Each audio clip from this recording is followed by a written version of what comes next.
All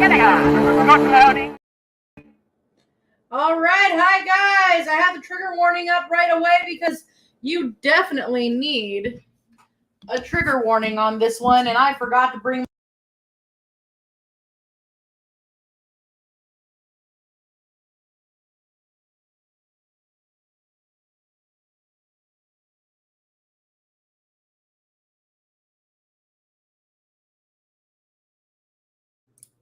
I was muted that entire time. That is hilarious. So let's start this over again. Trigger warning. This is going to be very explicit content. And then we're going to go with the under the fair use. Another author may make limited use of the original author's work without asking permission. Pursuant to 17 U.S. Code 107, certain uses of copyrighted material for purposes such as criticism, comment, news reporting, teaching, including multiple copies for classroom use, scholarship, or research, is not an infringement of copyright. So tonight I am going to be talking to the one, the only, Dizzy, and we're going to be talking about murderers in the family. This is going to be a bit of a brutal subject, and I do warn you ahead of time that there are going to be multiple trigger warnings. We are going to talk about rape, torture. Well, we're going to reference rape. It's not going to be in detail, but torture and murder. So I'm going to bring him on in. The one, the only, Dizzy. Every time I fucking hear... Oh, hey! Hey, Dizzy, what's up? Nothing. I'm playing with my puppies. I cannot hear you. Can you hear me now? Hold on. Don't mind us, guys. Technical problems. This tends to happen from time to time. I'll just say hello to some people. Some bitch. Is there still no sound? Can you hear me now? Some bitch! Hold on. Sound? Some bitch. Bastards.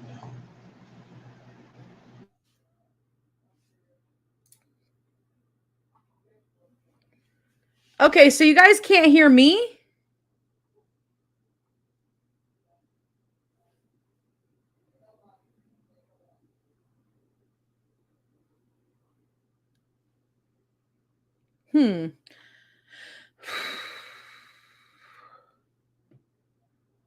Okay. So I just couldn't hear him. Don't you love technical difficulties? Let's try this again. Hi, Dizzy. So everybody can hear you, and I can't hear you. So let me check something real fast on my end. Wonderful. I'm sorry, guys. Everything was working a second ago. Something like that. Oh, give me a second. We're going to be right back because technical difficulties. It's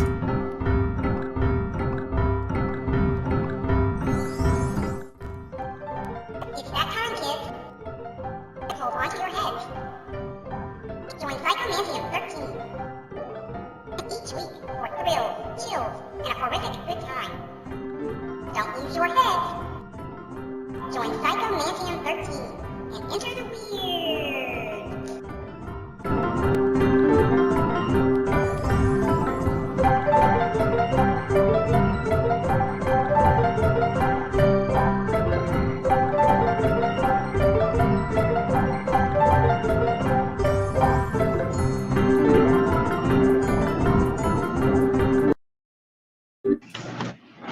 Can you hear me now? Yes! I was able to fix it. I was so saying now. All right, I'm going to go through the hi. Hi, Mikey. How are you? I know you've been waiting for this for so long. And time is finally time. Hi, Calvin. What's up? Hi, Ivar. And yes, I'm going to be lazy the whole damn time. And let's see. Oh, thank you so much. I have a rune on my forehead. Okay. Hi, Corbin. Hello, hello. Hi, Cosmo. How are you? Hello, Raven. Hi, Shelby. And God, there's a hello, lot of the Legion in here. Jason. Oh. As my phone Hi, tips and Tia. falls. How are you? Thank you so much. How are you? All right. So tonight it's going to get a little bit brutal. We are talking about one of Dizzy's family members. But distant. Let's just clarify. He's No, he's not distant. he's not distant. Well, I was gonna say removed then. Can we say that? No, he wasn't ever removed. He's my biological dad's brother. Well, I mean, like you've removed him, like. Oh, I still talk to him. Oh, okay. Well, But in my defense, I don't think I've ever met the man in my life. hi. Oh, I'm happy. Because he committed the murders before I was even around. He's been in 1980. prison for a long time. So that was 1980, right? Yeah. And I was Okay. born in 84. So, yeah, I've never met the man. Okay. So tonight we're talking about Johnny Galen Davenport. He brutally murdered a woman named Gail. Oh gosh, I got to remember her name. Gail Lingle in Tustin after leaving a bar called the Sitting Bull. Yes. And that is what we are going to start with. I just got a message from somebody. Here we go. So you guys know, Johnny, I need to say one thing about Johnny first. There's a lot of things in my family that are divided. Like half of them say he did it and half of them say he didn't, but I'm the half that thinks he really is a bad person. From what I read, because like I said, I have read his entire court case, all the proceedings, and even the boring stuff where they were just going back and forth, chatting with each other. I read all the appeals, and to give you my honest opinion, I think he had murdered before. My mom said he tried to off someone before. And the shitty part is the person that he attempted to kill somehow survived this and testified against and for him at his trial. Johnny said, so the message I just got from your mom was Johnny stabbed the first girl 27 times. And she survived. She did live to testify against him and then said he was a nice guy. Yeah, she testified for him too, saying what a great man he was, that he treated her with such whatever. And I'm like, dude, he stabbed you 27 fucking times. How nice can you be? Right?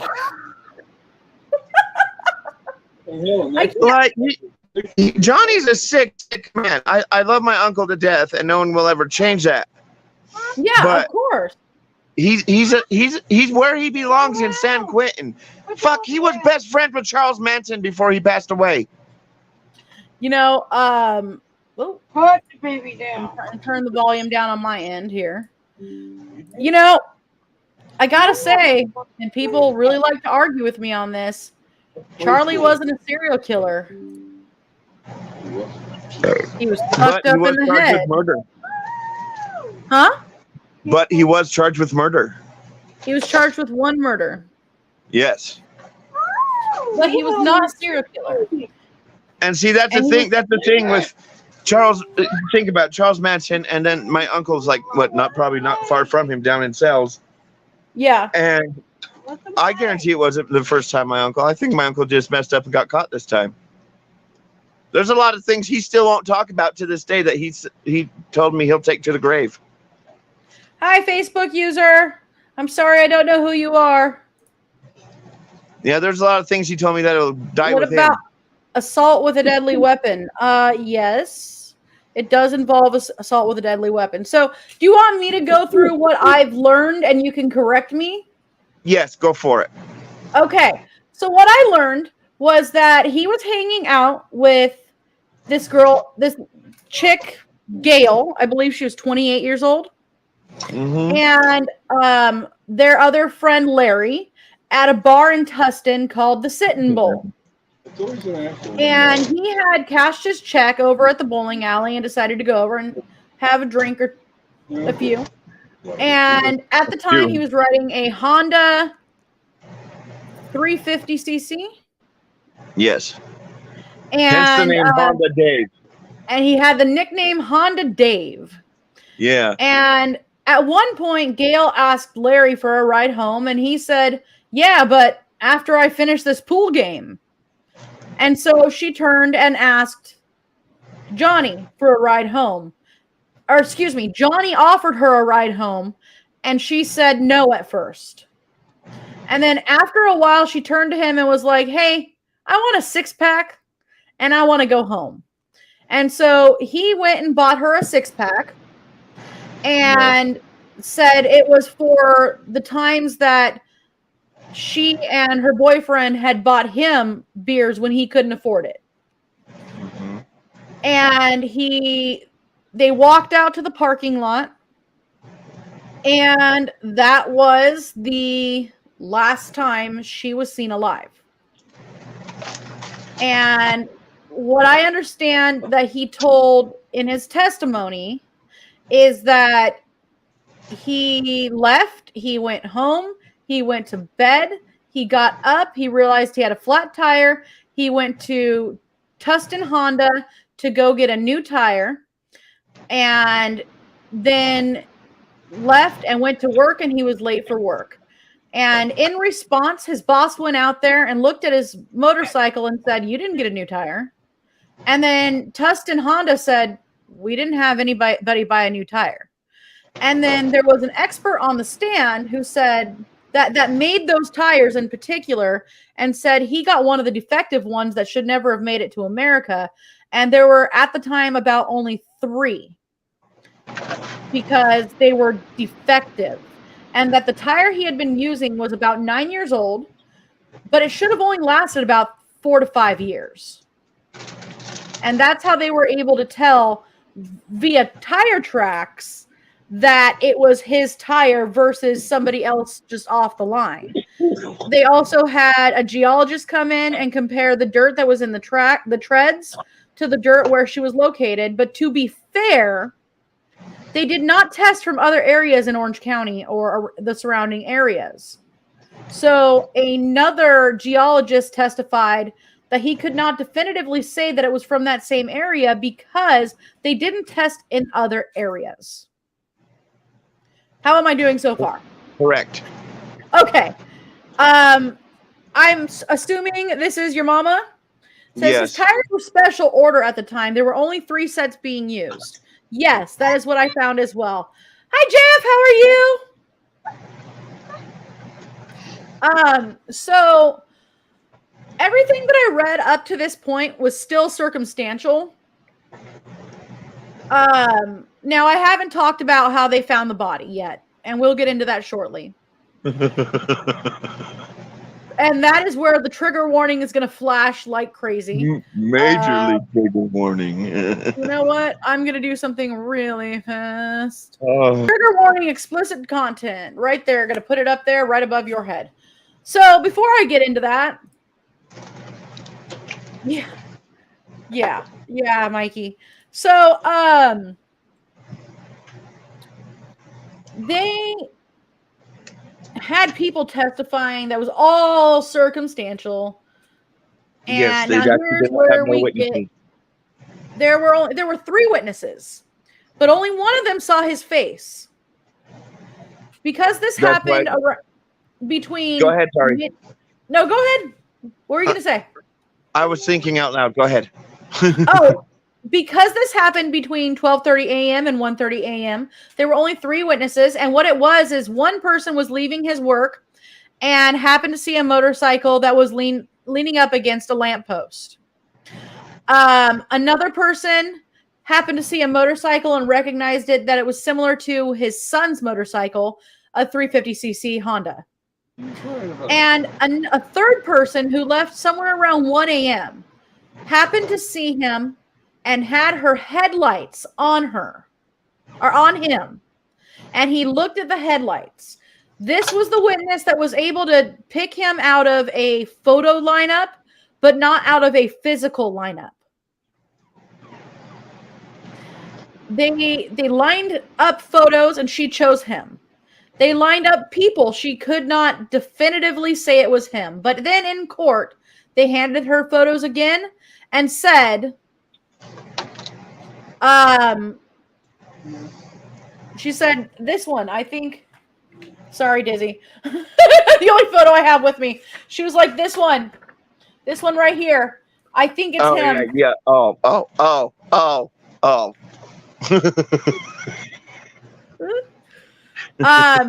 Drove by and seen the bike and saw him in her headlights. Yep. Yeah, very odd. Very, right? It gets even odder. Don't worry. It does get even worse. I will admit that.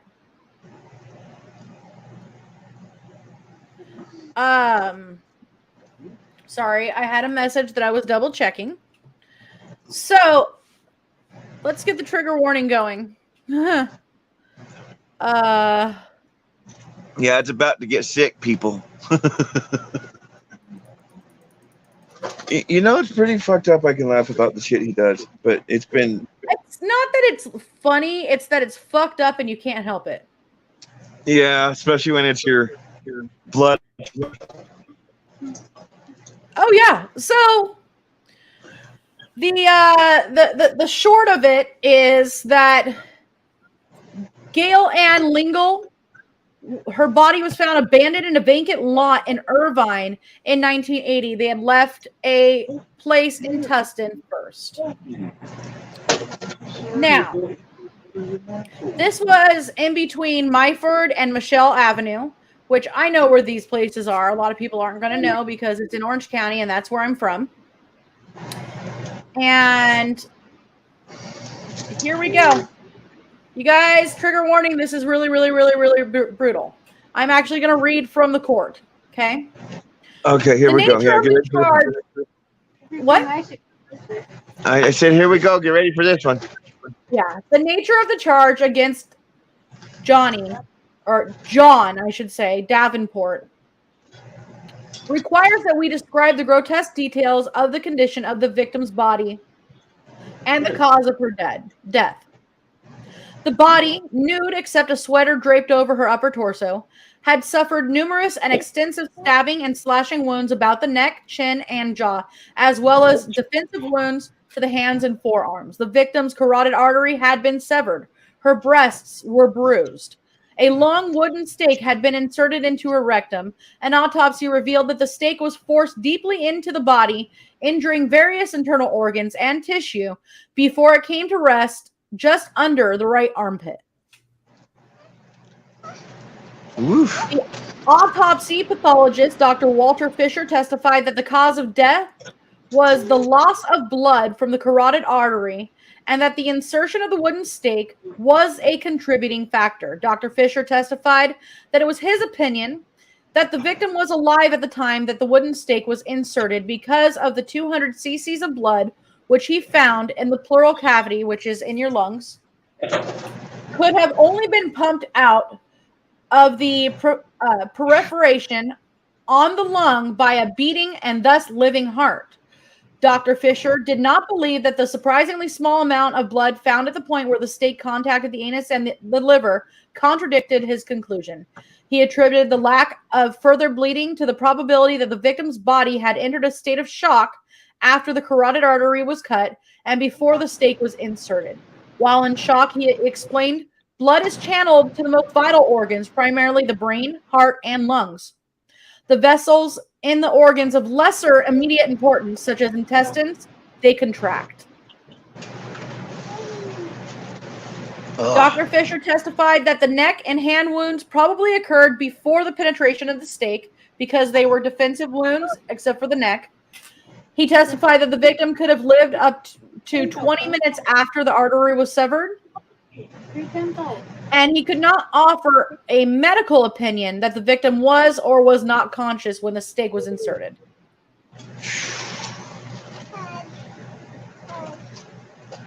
Okay. So, Mikey says, cue the Unsolved Mysteries theme. Oh, it's solved. No, yeah, this is solved. Your mom says he scares me. He scared me. Just gave odd vibes. Hi, Jackal Demon. Yeah, that's what most people in my family use to describe him as a very scary man. So I have a holy shit and an oh fuck. He's been on death row so long. He's like a fucking almost 60-year-old built fucking brick house. I'm gonna pull a picture up of him, and I'm sorry that I laughed at this, but when I pulled up a picture of him, Yeah, he looks like a nerd. No, the face recognizing thing. Oh. Also pulled up Saddam Hussein. Oh God. So as of right now, this is what he looks like. What are you doing? Yes, that is my Uncle Johnny.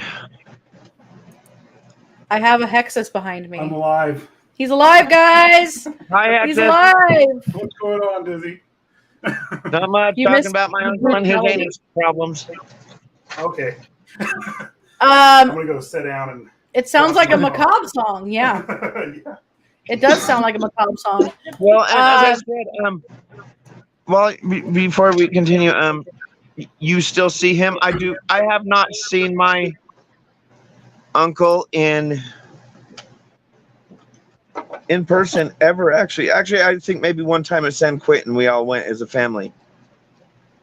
But I've never got to shake my uncle's hand or anything. And if I'm correct, it's the same prison that still smells like piss. From what I understand, yes. So, oh, it's a horrible smell. So, again, your mom only met him once in person, and she said, "No, I do not. He has sent naked pics to my 12-year-old sister. He is my brother-in-law. Oh, he was my brother-in-law." Yeah, stop. Okay. And hi, Henry. As I said, there's things like my grandpa before he passed away took it to his grave with him, but he said there was things he would have been able to produce to the defense and that would have proven my uncle didn't commit the murders. But I don't know if that was true or not. That's just a lot of hearsay between the family. Exactly. I mean, that is hearsay. It is. So this is about to get a little bit worse, guys. So I guess I'm going to point, or Dizzy can point to that trigger warning above his head. Yeah, that thing. Over here. There you go. Yeah, that thing. Oh, fuck. Okay, this is about to get worse. So there is, well, I'll start with another pathologist actually came to a different conclusion. It didn't exonerate Johnny, but it was just that they were arguing over whether she was dead or not when he staked her. So Dr. Renee Bodglin, an experienced pathologist, reached different conclusions. Based on an examination of photographs of the victim's body and Dr. Fisher's autopsy report, Dr. Bodglin formed the professional opinion that the stake had probably entered the victim's body after death. He suggested blood could have entered her lung either through one of the initial cuts of the carotid artery or during post-mortem movements of the body. He offered his opinion at a state of shock would not have prevented the bleeding in all of the areas in which the stake had contacted. But from my understanding, Dr. Fisher was only speaking about the intestines and the liver not bleeding from the state of shock. So either way, they seem to agree but disagree a little bit. Now, I'm going to get into the prosecution witness. His name is John Farmer. Yeah. He was also in a holding cell with Johnny. So he testified to incriminating admissions that Johnny made to him while both were in a holding cell at the Orange County Superior Court at various times between September 8th, 1980 and December 19th, 1980. According to the testimony, Johnny told Farmer that he had killed a girl. He had sodomized her while she yelled for him to stop. He had stabbed her and tried to cut off her head, but that he couldn't succeed because his knife was too small. Johnny said that after he stabbed her, he had lowered the girl's body onto a wooden stake because he wanted to make her a scarecrow. When the stake came out of the ground, he got frustrated and he pushed and kicked it further into her body. According to Farmer, Johnny variously said that he had killed her because she had sexual relations with another man and because she had led him on, which we know from his testimonies previously that he was friends with both her and her boyfriend. So it's not like he knew, not like he didn't know that she was with someone. They tried to claim it was a prostitute. So your mom said Grandpa had an odd faith, but no proof. Oh no! If you listen to all of it, and you said when my grandma said that comment that it broke your heart. Yeah, my grandma has complete faith in her son, but that absolutely broke my heart to see. Mikey said that his aunt might know him because she was a police officer here in California.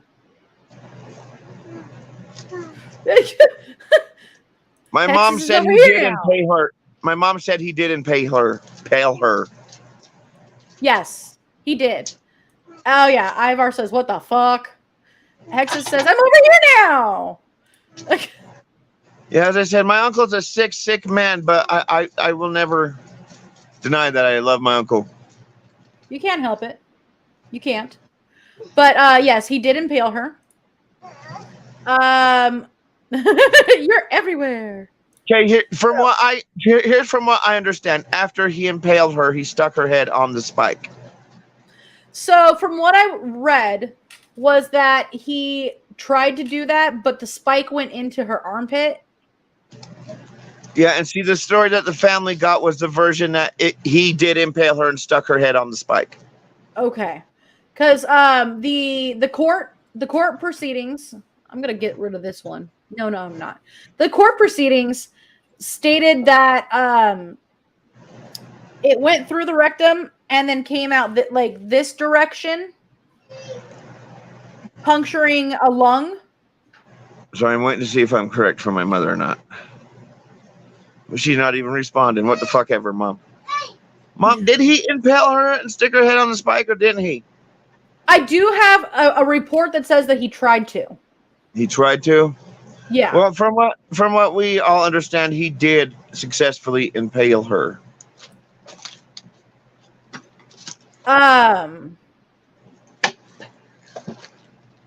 Okay. So, I mean, I don't know either, because there's so many, as I said, there's so much stories you hear, especially when it's your own family. Oh yeah, exactly. And like it's like telephone. When I was 12. Yeah. Okay, he did impale her through her neck. Her neck. Okay, so yeah, it came out through that. Okay, that's what it's saying. It came out this way. Yeah, he impaled her and stuck her head basically. Yeah. Yeah. Oh, wow. So his testimony. He said that he was at the Sit-in Bowl on March 26th after cashing his paycheck at a local bowling alley. He had gone to the bar around 8:30. There he played pool, drank beer, and visited with people. He was acquainted with Gail and her boyfriend. Gail asked Larry for a ride home, but he said that she would have to wait until they finished playing pool. Johnny then offered a ride home, but she didn't really reply. Sometime later, she indicated that she wished to purchase some beer and take it home to her boyfriend. So his motive was to return the favor that Gail and her boyfriend had done when he was broke and couldn't buy himself beer. So yes. he walked out of the bar with her and a 6-pack. In the parking lot, he gave her the 6-pack and again offered her a ride, and she declined, according to him. Now, this is his testimony in court. So he left on his motorcycle and went to the nearby coffee shop alone and drank 2 cups of coffee. He then went home to bed. The following morning, he got up at 6:45, showered, headed to his job at Apri Cosmetics in Orange. He was due to be at work at 8 a.m., but his motorcycle developed a flat tire in Tustin. So he stopped and called his supervisor. At 8:30, he purchased a new inner tube from Tustin Honda. He did try to say that his girlfriend stole his motorcycle, though. That we haven't got to that part yet. I haven't seen that part yet. And changed the tire, and he arrived at work at 9:30. So here's his girlfriend. She testified that she had gone to sleep at 10 on March 26th, and he was not home at the time, but was in their bed when she woke up at 6 the following morning. He was dressed only in his underwear, and he could see his arms, legs, and torso, but there were no cuts or scratches or blood on him, and she never heard any sounds during the night, which would indicate that he had showered or cleaned himself up. Susan Stock, his supervisor, said that she had tried to verify his excuse for being late on March 27th. She examined the bike and formed an opinion that neither tire had recently been changed. Officer Veach, an investigator for the Irvine Police Department, examined the tires on the motorcycle after his arrest. He also formed the opinion that neither tire had been recently changed. Paul Jorgensen, the manager of Tustin Honda, testified that the business didn't even open till 9 a.m. and that his sales records for March 27th showed no sale of a motorcycle tube such as the one that he claimed to have purchased. Yeah. But see, he tried to say that his girlfriend went and killed the chick. There we go.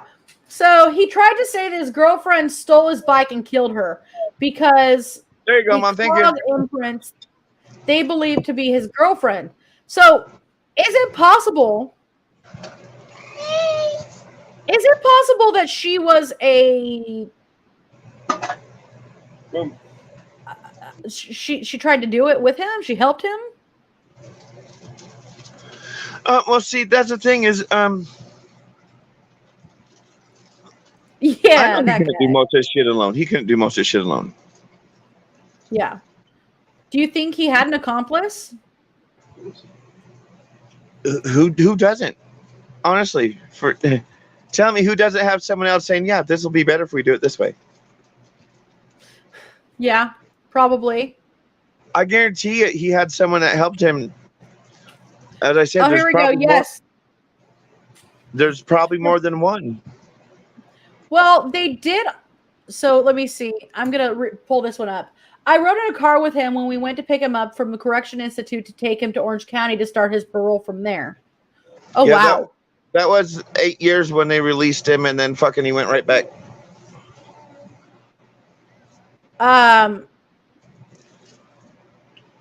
Yes. I think that. Okay. I think he had an accomplice. I think it was his girlfriend, but she just got away with it, and he took all the charges and everything. And that's what your mom said too. His girlfriend, she was obsessed with Johnny. Oh, see, and I didn't even know that part. Yeah. Oh my gosh. And think about it anyways. Like, why would they find a clog imprint at one of the crime scenes? Exactly. Your mom said she'd never been so afraid. On Johnny, see, so I guarantee you were going to make this point, but I think I guarantee there's probably more than one they have not found. Yep, that is what I was going to say. And Hexus just said the same thing too. I mean, no disrespect by this, but the severity of his crime shows that he did this a couple times prior. Yeah, I guarantee you he's got more kills on him than the courts and his family even know. They met while he was in prison. Well, that explains a lot about her. Yeah, so you have to realize two sick minds are together. That don't breed one good pair. Exactly.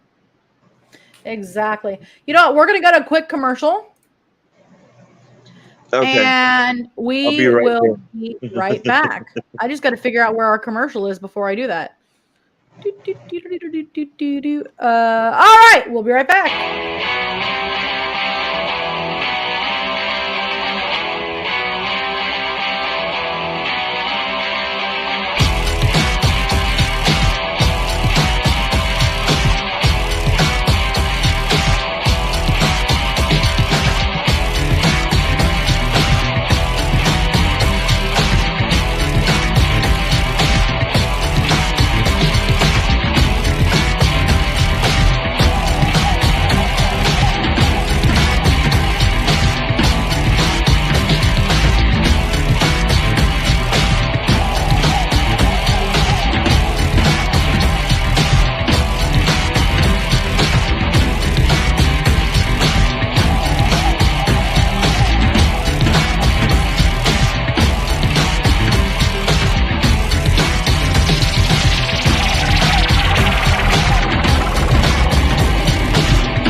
All right, and we're back.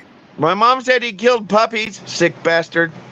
Yeah, I was just reading that. He killed puppies. Why not people? That is actually a precursor to serial killers. Do you know if he wet the bed as a kid? I know he was violent his whole life. One of the trifecta would be that. Mom, did Uncle Johnny piss himself all the time? Who's Jonathan Andrew Smith? Don't know. Would that be the accomplice? Is that who are you writing up there, Mom? We're making them think they're murderers. Come on, tell me who it is.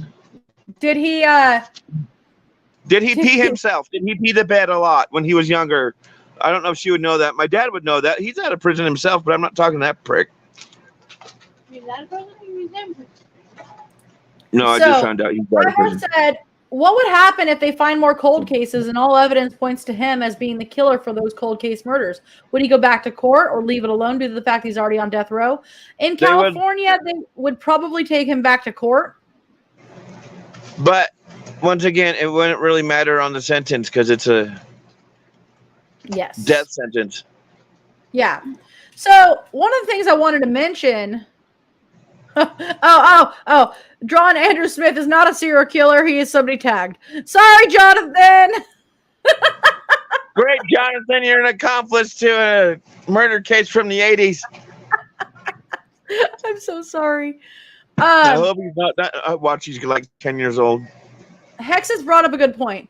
In Los Angeles in 1980, you had the Hillside Stranglers, you had Rodney Alcala, and you had the I-5 killer. So killers. There was the I-5 killer and the I-5 strangler. Well, and here's the thing is, who's to say that my Uncle Johnny didn't do half of those?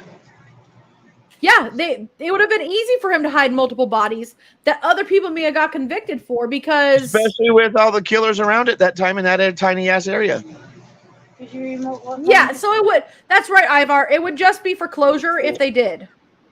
Yeah, that's it, because there's no way he's ever getting out. He's going to die on death row if they don't kill him first. Well, we're right now in a moratorium on death row.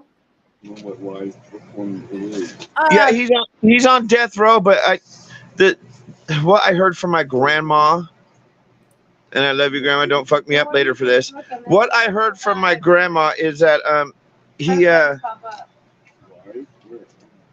they don't have enough to kill him on death row. Okay, so that's actually what I was going to get into. There's going to be a lot of technical jargon here. Yeah. But let me get into it real fast. So he made he stands convicted of by a jury of murder in the first degree with special circumstances that the murder was intentional and involved the infliction of torture.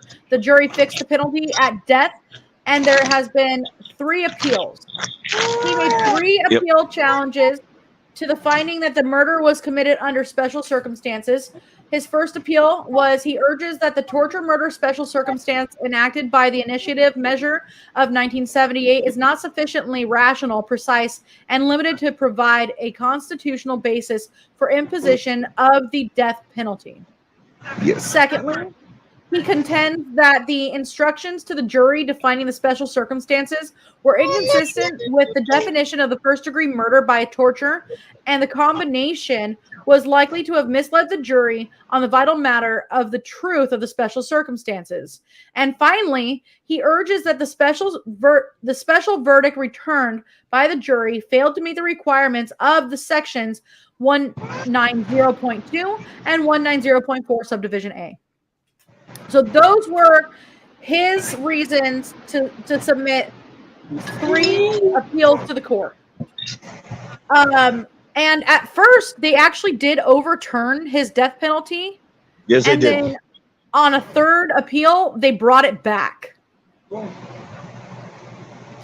So we conclude that the special circumstance is reasonably susceptible of a construction which is consistent with constitutional mandates, that the trial court correctly instructed the jury, and that the special verdict met statutory requirements, and therefore affirm the conviction of murder with special circumstances. But what I do have to tell you this: the one thing that does freak me out is the shit he still commits while he's in prison on death row. Oh, geez. I mean, he's not even solitaried? No. So, as far as I knew last time, they did not have him in lockdown anymore. Apparently, he has started riots, and he just keeps wasting court time. Yes, he is on death row. He has been since 1980, and he has not been executed yet because it takes a very, very long time for them to even execute somebody. People more likely die while on death row than actually being put to death. And apparently, he was his own worst witness in the case. Is this kind of like when Ted Bundy decided to be his own lawyer and just fucked up the entire case? And see, I remember that since we never really met my uncle, they would send people down. They would send people all the way to Utah just to talk to his nieces and nephews. And they asked me one question one day. I think I was 11 or 12. And they were, considering about doing another thing and trying to get uncle out of death row in prison. And they said, what would you do if your uncle came home one day? And I told the lady straight up, I'd hide under my bed. Yeah. Yeah. Because she would come down and buy us gifts and everything and try to get good things that we heard about Uncle Johnny. But we honestly, none of his nieces and nephews really ever knew who the fuck he was. Yeah, exactly. So Ivar says 4 decades is long enough. I agree, but he will die on death row because our governor has put a moratorium on the death penalty. Your mom says my one aunt that was raised Baptist went down to testify and she was never the same. I don't want to know. But yeah, all I can say is I guarantee you that there is more murders out there that, as you said, were probably blamed on other people, like the killers that were going up and down that highway in California. Well, that's the thing, is the area that she was found in Irvine was near the I-5. And ain't that weird?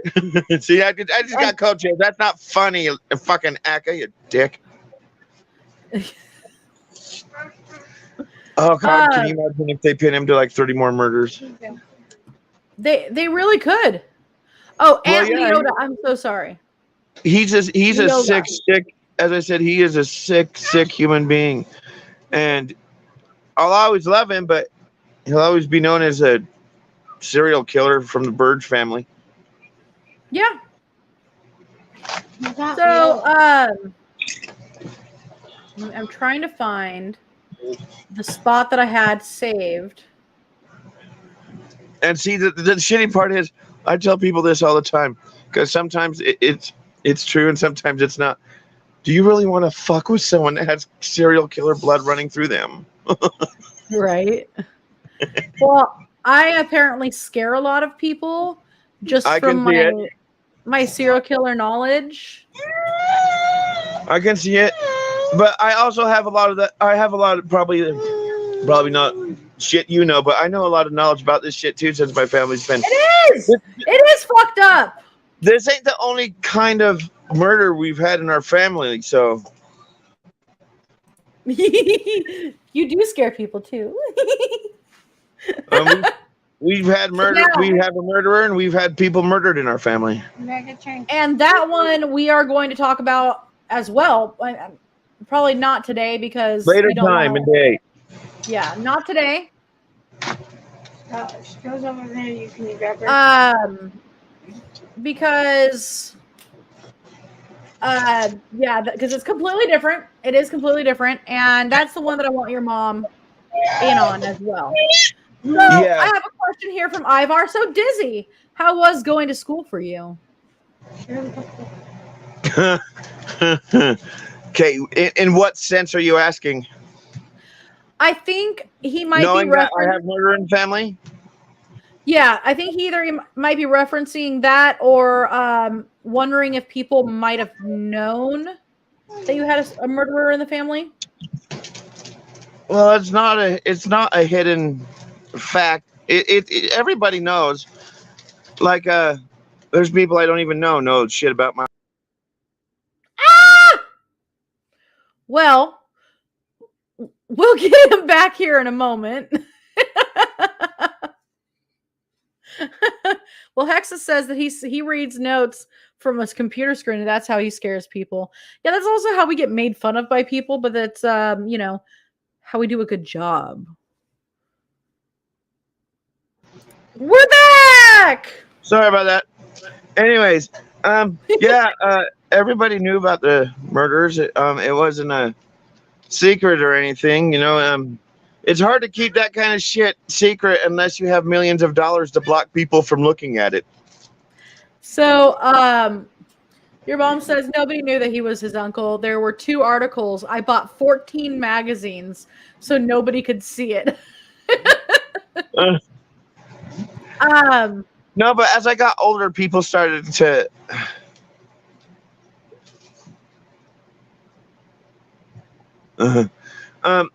People got to know who the hell he was and who my family was, and didn't help with my family's reputation in the first fucking place. Okay. He was saying, knowing that you had a murderer in the family and was going to school, did you relocate? So I will say that this happened in my state, in California, and Dizzy does not live in my state. I used to, but I lived in. Oh fuck! I can't remember. Victorsville. Victorville? Okay. That's not that far from me. I mean, it's like 3 hours. So yeah, No, we let Johnny relocate. yeah, he stayed in California. Enjoy, fuckers. So he's with us. So I guess he never decided to relocate. Not cool. Apparently I might have scared you away. No, she don't scare me. God, come on. It takes more than that to scare me. I mean, unless you're my child's diaper, you're not scaring me. Look, I'm nice. I swear I'm nice. Uh-huh. Fucking the horns are holding up her halo. Look out. Okay, yeah, the horns are just there to stabilize my halo, okay? Yeah. That's what I've heard before. But yeah, it's now for some reason, honestly, it's kind of like a pride thing for me to tell people I have a murderer in the family. This is very true, by the way. What? Star, we all love you very much. Yeah, kiss asses.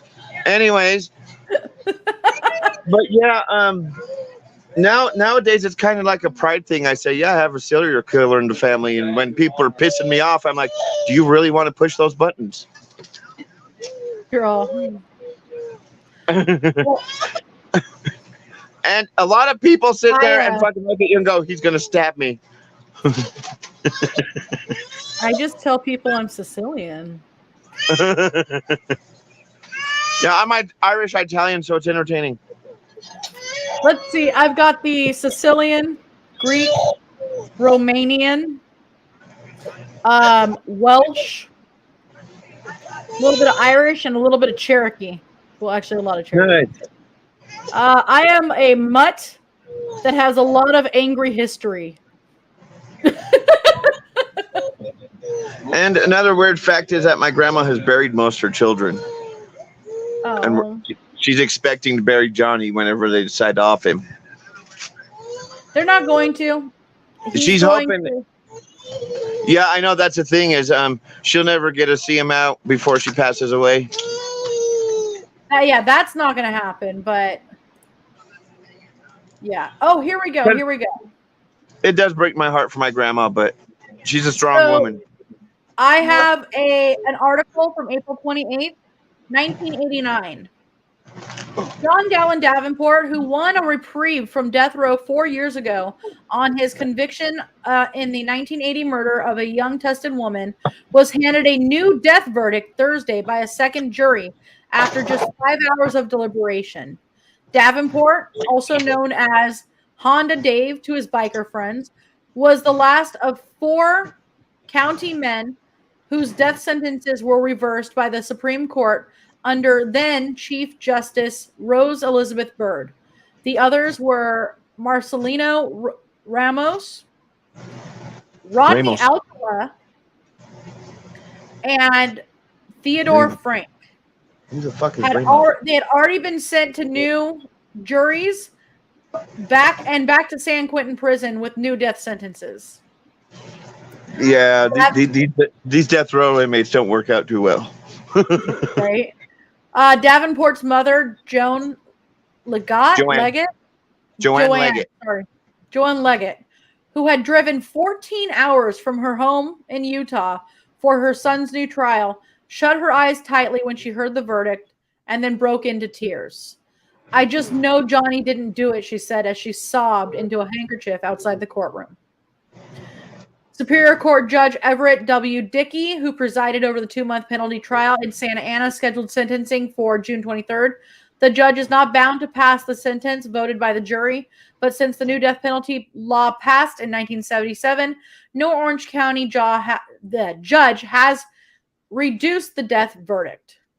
Davenport's attorney, Gary M. Polson, left the courtroom downcast. "It's a big disappointment," he said, shaking his head. Davenport's co-counsel, Richard L. Schwartzberg, a zealous opponent of the death penalty, questioned whether the political climate in California gives a defendant a fair chance in a capital punishment case. So Davenport, again, it says Davenport was convicted more than 8 years prior of the March 27, 1980 stabbing of Gail Ann Lingle, age 30, whose nude body impaled on a 4-foot wooden stake had been found in a vacant Irvine lot. I still think it's sick as fuck that the one chick he tried to stab to death testified he's a good man. Oh yeah, so here we go. The key witness against Davenport was Suzanne Tews, who also testified in his 1981 trial. Davenport stabbed Tews 22 times during a 1974 burglary at her Tustin apartment. Although she suffered permanent injuries and she survived and identified Davenport as her attacker, leading to his conviction in that earlier case. At both trials, the testimony was used by prosecutors to show the viciousness of Davenport's criminal past. Jurors at the 1981 trial said Tews' moving testimony had made a difference. Robinson, the prosecutor, said Thursday that jurors told him after the verdict that Tews' testimony about the terror she was subjected to had weighed more heavily on them than all the testimony from the Davenport family.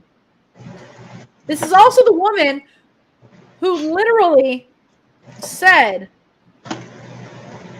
that he was a good guy. Yeah. A good man that just tried to stab me 22 times. He served 4 years for her attack. And he had been paroled just 8 months before the Lingle murder. Yep, she told you. According to Los He did the Angeles same fucking thing. Yeah. So this is according to LA Times, by the way. He Davenport was in had the been. LA Times? Yeah, Fuck, this is I LA need to get a Times. copy of that. Pardon me? He said, fuck, I need to get a copy of the LA Times in. I'll copy it and send it to you because Okay. it's literally a it's an archive article that I found, Yeah. and so this goes back through everything that we've been talking about, and it does say that he readily admitted to attacking Tews, saying that he had been high on drugs, but denied the Lingle thing, saying that I didn't kill her. I will never admit to something I didn't do. But then also that he admitted to another inmate that he did it. Yeah. The death penalty was considered to be the only appropriate verdict.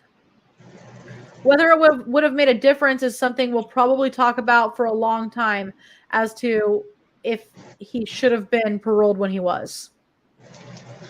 Yeah, and the answer to that would have been fucking no. Well, yeah, it would have made a difference. I don't think that Gail would be dead, or at least not then. Yeah. But then he would have just went for someone else. Well, yeah, that's true. Not to be rude, there's a lot of fucked up people with fucked up serial killer minds. Look how many people, how many victims they can just go out their front porch and pick someone singing hallelujah or something. So this is actually something kind of towards you, by the way. Uh-oh. Not me. No. Listen. In his statement, Davenport suggests that even behind bars, a person can provide society with some good. This is from him. He can be a living example to all who know him, an example of what roads not to choose and what decision not to make while traveling through life. I love my family, especially my nephews and nieces. I do not want to ever see any of them follow the road I have taken. Who knows better than me that it is a dead-end street? Who can relate to that better than I? As I said, I'll always love my uncle no matter what. That was a message to you and your cousins and siblings, or, you know. Yeah. So, oh, wow. Okay, I missed a lot of stuff. Hey, Jennifer. What's up? Hello. Yeah, every time I hear those words from him, it trips me out. Yeah, and I'm sorry. That's why I tried to warn you. That it was actually a message that I knew was for you. Yeah. It's because he not a lot of people will talk to him in my family anymore, but I will. I'll always continue to talk to my uncle. There are people who have done some horrible things in life, and everybody needs somebody, even if they're horrible, even if they're bad people, even if you do not ever want to see them on the streets ever again. But there's always going to be somebody who has compassion. That's exactly how I feel about my uncle. You know, I love him, but would I want to see him out here where he could harm another person? No. Exactly. He's done enough.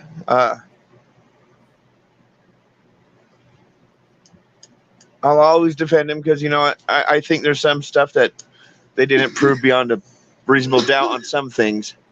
Oh, yeah. Hexus and I were actually reading through the court proceedings today, like I said. And there were things that I was like, oh, that's all circumstantial. Yeah.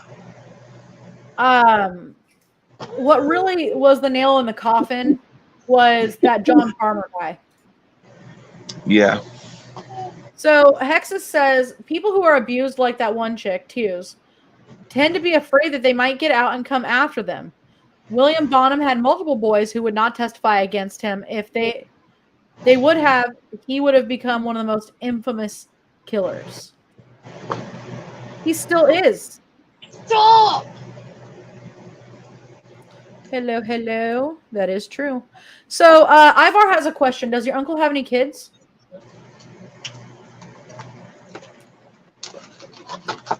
No. Just his nieces and nephews. I figured. Mainly a few people in the family talk to him, like me and my grandma Joanne, but that's about it. My dad said he'll never talk to his brother again, but I'll never talk to him again. I think his brother's more of a man than my dad will ever be. So, Wow, and that says a lot. yeah. So Ivar says, and this is about the talking to somebody that's in prison. Same with my brother who's in prison now. Yeah, just because he, everybody has monsters that they're hiding in their family. Mine is just more public. Yeah, I mean, I appreciate that you were willing to come on here. Ooh, I got blurry. I really do appreciate that you were willing to come on here and chat with me about this today, because this is a really brutal subject. Yeah. And I know it is. And I You think appreciate. this is brutal? Wait till you interview my mom on the next one. Yeah, I know. So we are going to be talking about her brother that was murdered. Which is obviously your uncle. Yes, my Uncle Randy. And the woman who got out of prison from doing a cooking class, from what I read. She's just lucky she's not in the same city as I am. She got out early because, from what I understand, is she got a lesser sentence. She testified against the other person, and she was just deemed the accomplice and not the murderer. Yeah. And we'll get into that, obviously in that episode. With my mother. Yes, absolutely. So, Shelby wants to know, how long did it take to find that lost kitten? We still haven't. It's here somewhere. Oh no. Yeah, so we hear it. We just don't know where it is, and we don't see how a mom would get to it, or where she's at, or going to attempt to get to it. Oh my gosh. You may have to call the fire department eventually. Yeah.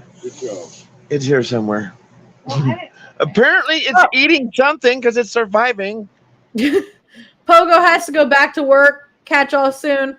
Much love and respect for Mr. and Mrs. Pogo and the Australian clown community. Thank you, Pogo. I know. It's sad, right? So I think this concludes the interview. I'm going to make a little bit of announcements here. So next Wednesday, or this coming Wednesday, so like 3 days from now, guess who I am interviewing? A midget? Wait for it. There you go. Damn it, it's not a midget. So I'm going to be chatting with Hench. Yeah, he's helping me out, so. Yeah, I'm excited. This is going to be fun.